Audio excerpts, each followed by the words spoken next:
Production design is something that when done well goes unnoticed, but when done badly gets noticed for all the wrong reasons. But what is it? The production designer on a film is the person responsible for the overall aesthetic of the film. This includes the set and the props. The production designer will also work closely with the costume designer and hair and makeup to ensure the film's aesthetic remains consistent.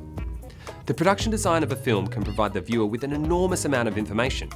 It can tell us basic information such as the time period or the weather conditions and temperature. In the final scenes of Titanic, for example, the ice in Jack and Rose's hair helped to tell the audience just how dangerously cold the water must be.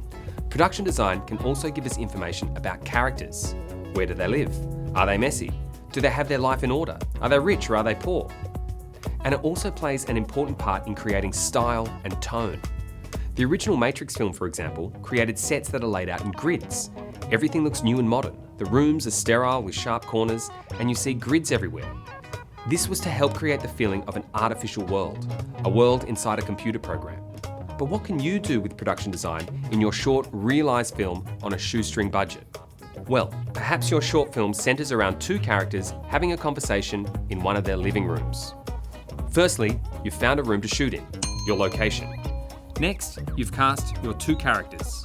Perhaps you already have a couple of chairs available, but it still looks empty. It's time to decorate, or what we call dressing up the set. How about a rug? A hat stand? And finally, a table with something on it. Now one look at this and I'd say we have a scene between two friends catching up over tea. But what if they were teenagers? Oh no! Wow, that's essentially the same scene, but with a different production design, it changes the way we feel about everything. Let's see what happens if we change it again. This time, our characters are a couple of detectives. And that's the power of production design.